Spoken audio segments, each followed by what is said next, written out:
Getting deported, as seen in the reality television show 90 Day Fiancé, was one of the risks that foreign participants faced as they went through their journey to find love in the United States with an American partner. TLC's successful dating show documented U.S. citizens who had obtained a K-1 visa for their partners and sponsored them to live at least temporarily in the U.S.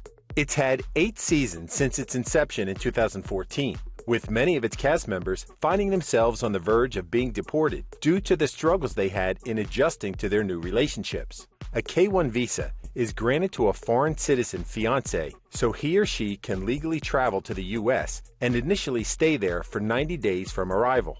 During the allotted time, the couple must marry, or the foreign citizen will normally be deported immediately. The TV series 90 Day Fiancé might be all about getting a K-1 visa and how each of the couples fared during the 90-day stay of the foreign national in the U.S. But the TLC network that aired the franchise series didn't have anything to do with their visa application. The TV producers were very specific about this casting requirement. The participating couples must have already filed papers with the U.S. Citizenship and Immigration Services, USCIS, with the TV crew's job only to document the events that happened after the foreign citizen stepped onto U.S. soil.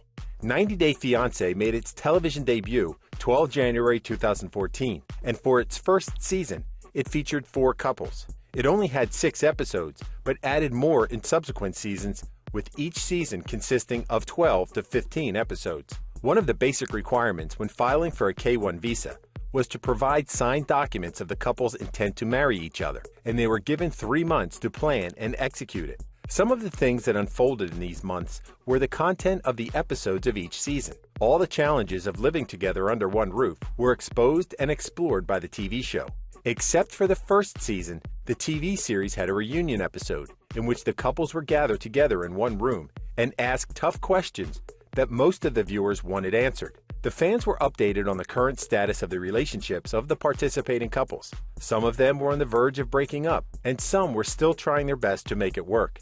It was a tell-all episode in which everyone confessed what they felt about certain situations, and some made shocking revelations. A season typically didn't end with resolutions, and it was mostly left to the imagination of viewers to decide if the couples ended up marrying or not. With cultural and language differences, it was expected that most of the couples in 90 Day Fiancé experienced miscommunication. But that problem could be fixed as long as both parties were willing to work on it. However, there were many reasons why there was an imminent threat to a foreign fiancé of being deported from the U.S. Some people thought that the process was easy, but it wasn't, because obtaining a K-1 fiancé visa only gave them legal entry to the U.S. for about 3 months. If the marriage pushed through as planned, they were eligible to acquire CR1s, also known as conditional green cards, with validity for a couple of years. The marriage would be evaluated by immigration officials, and if it was proven to be genuine, then the foreign spouse would be given a permanent green card, renewable after 10 years.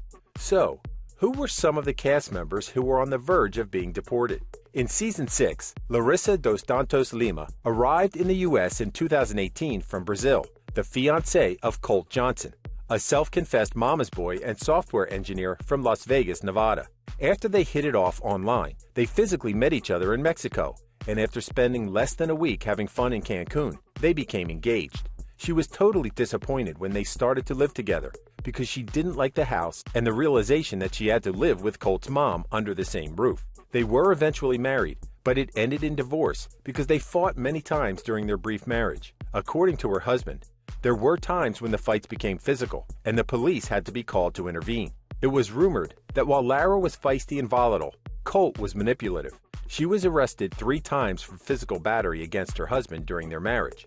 And although all the charges were dismissed, after the 3rd arrest, Colt filed for divorce on the same day.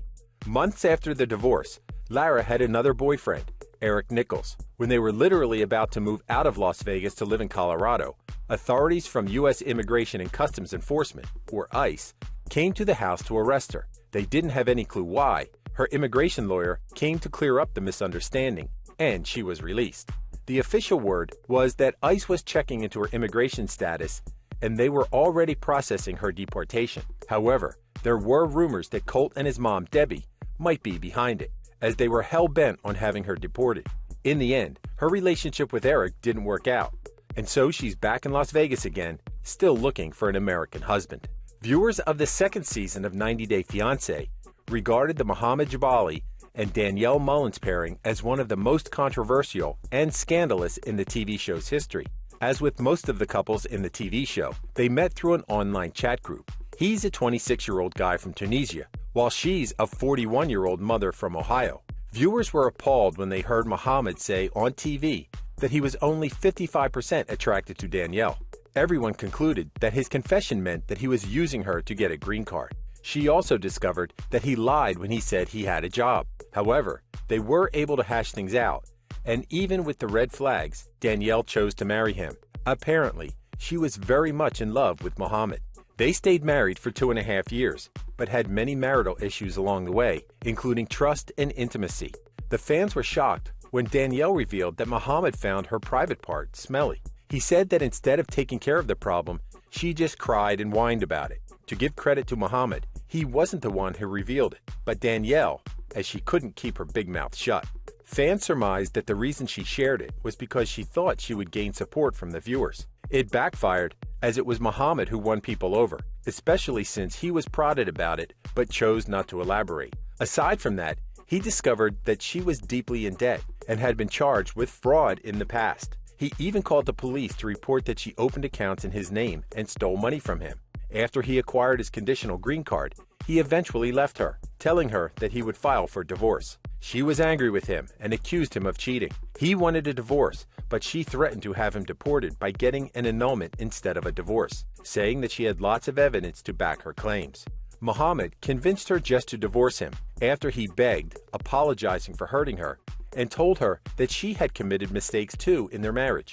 In the end, when they met again, he specifically told her that he would never contact her to ask for financial help, as he had a stable job as a trucker. He would also never call her for assistance regarding his immigration status, because it was between him and the government. Danielle, on the other hand, was thriving as a nurse and dating a new guy. Problem solved. Everyone thought that Natalie Mordotseva and Mike Youngquist found real love in season 7, when they were matched by Mike's best buddy, who had a Ukrainian wife who turned out to be Natalie's best friend. They started an online relationship and were attracted to each other, despite the huge differences, not only in lifestyle choices, but also in beliefs. For instance, he was a simple guy who loved the rustic lifestyle and a huge believer in the existence of aliens. Natalie, on the other hand, was a city girl and was raised in a Christian household. He was a meat lover, while she was a vegetarian. However, they both believed in the love conquers all adage, so they gave it a try after he proposed to her romantically in front of the Eiffel Tower. Things didn't work out as they hoped, and when Mike's mother observed that the couple was always fighting, she tried to stop the wedding by asking one of her friends to literally object during the ceremony. The friend rejected the request, since she saw that the couple was obviously smitten with each other, despite their problems. The mom claimed that Mike told her that he planned to have Natalie shipped out of the US and back to Ukraine, which he denied during one of the interviews. Despite the tense situation with Mike's mother, the marriage didn't end in divorce. However, fans learned that she dumped Mike after being married to him for 6 months. It was revealed that Mike never filed the necessary papers with ICE for a change in her immigration status. While she's staying in the US legally, she can still be deported if Mike doesn't do something about her green card application. Jay Smith met Ashley Marston when she was attending a wedding in Jamaica. Their 10-year age gap didn't seem to matter, as they hit it off immediately. They found each other's social media accounts and continued dating online. When she returned to Jamaica to be with Jay for a vacation, he proposed and she accepted.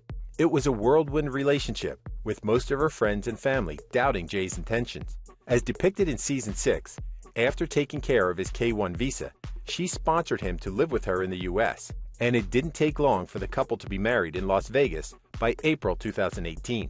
Unfortunately, cracks in the marriage surfaced just days after the wedding. It seemed that Jay was quite a player and was caught chatting with other women via a dating app called Tinder. Ashley then filed for divorce in January 2019, as well as for a restraining order against him. When he violated that, she had him arrested and was tempted to involve ICE officials. A few weeks later, they got back together because Jay was able to change her mind to give their marriage a second chance. It was obvious that she was very much in love with him, and so she agreed. However, their trust issues continued as Jay couldn't promise to be happy in a monogamous relationship. Even during the reunion episode, he was unsure that he could stay loyal to Ashley, and she was devastated. They eventually separated in 2020, and Ashley ended the relationship permanently with a divorce that was granted in 2021 after she learned that Jay had got another girl pregnant, which he denied. Unlike other couples in the TV show 90 Day Fiancé, the marriage of Yara Zara from Kiev, Ukraine, and Jovi Dufresne from La Rose, Louisiana, did not end in divorce. They met through a dating app and had a one-night stand. They had chemistry, and oftentimes they arranged to have a vacation together.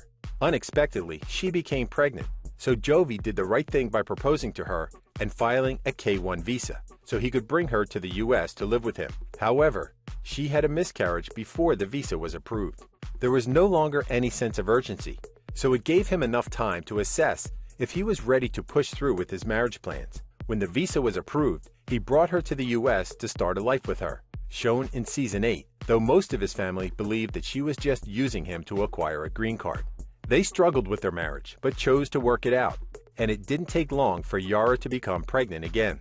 She shared in one of her YouTube videos that even after living in the U.S. for a couple of years, she was still afraid that she could be deported back to Ukraine.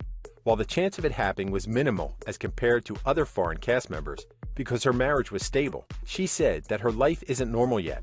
She was allowed to visit her mother in Ukraine using a special permit, but was advised not to use it because she might not be allowed to return to her family in the U.S.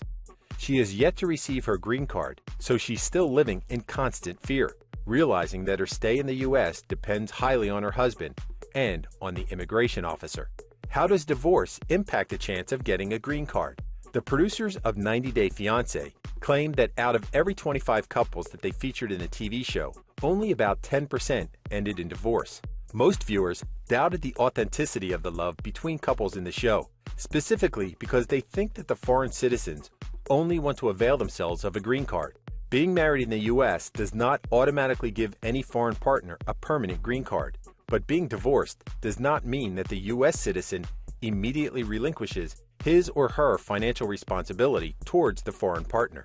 Some of the couples in the show were shocked when they learned about the impact of divorce in their lives.